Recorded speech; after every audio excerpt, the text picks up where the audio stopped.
Après s'être écharpée avec Olivier Véran la veille, Apolline de Malherbe recevait ce mardi Mathilde Panot dans son émission Face à Face sur BFM TV RMC.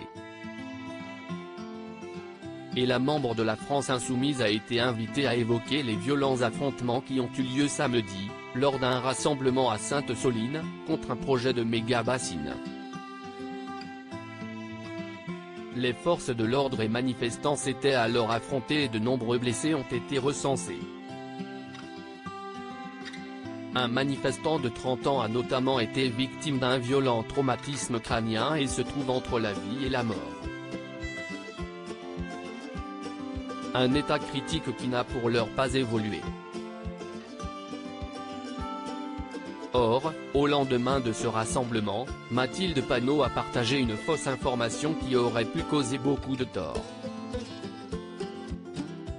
Hier, Mathilde Panot, vous étiez présente au blocage de l'incinérateur d'Ivry auprès des grévistes pour vous opposer à la réquisition de l'incinérateur et là, alors que vous vous adressiez aux journalistes, vous avez tout arrêté pour annoncer, au micro de BFM TV notamment et nous ne l'avons pas diffusé par respect pour la famille, mais vous annonciez à ce moment-là, j'apprends à l'instant que le manifestant est mort, je l'apprends avec effroi, voilà pourquoi jusqu'où allons-nous aller.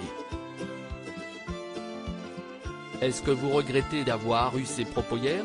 A donc demandé Apolline de Malherbe. Vous auriez pu être en direct.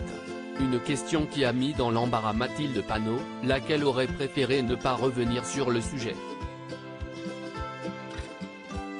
Bien sûr que je le regrette. Par ailleurs, je pense que ce serait bien d'ailleurs de ne même pas le dire dans cette interview, lui a-t-elle lancé. Mais vous auriez pu être en direct Mathilde Panot. Vous étiez au micro de plusieurs médias. Je voulais simplement comprendre pourquoi vous aviez dit ça, a alors répliqué la journaliste. Attendez Madame de Malherbe, j'essaye de vous expliquer. Quand je suis arrivé sur le piquet de grève pour bloquer le plus gros incinérateur d'Europe, c'est une information qu'on m'a donnée, et sur laquelle juste après on est revenu me voir, et je suis allé voir immédiatement les journalistes en leur disant, arrêtez tout, l'information n'est pas confirmée, c'est défendu la politique LFI. Je ne souhaite en aucun cas, si ça que vous essayez de me faire dire, que ce manifestant soit mort.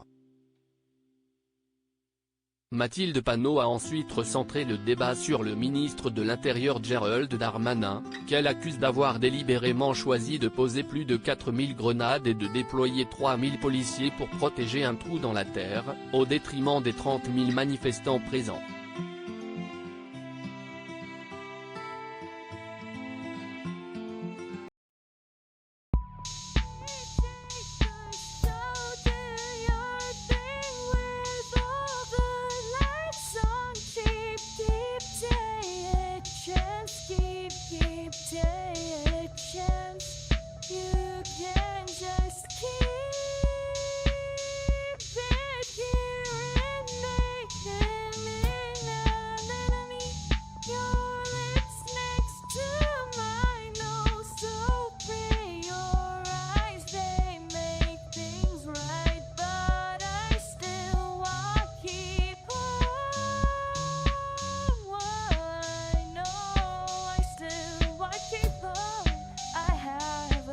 Keep it up, I have a